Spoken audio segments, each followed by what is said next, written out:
This is a lot of flat data cables used usually with motherboards and whatnot. It is a random untested lot of cables. I find it interesting. Some of these they purposely built a twist into a portion of one side of them. They did that on 3 of them.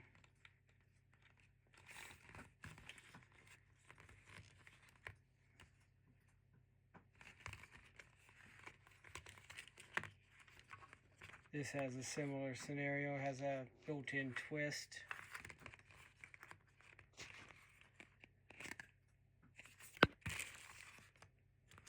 And this one here and this one here are the same. One's still in the package. And then there's this one here. So thanks for watching.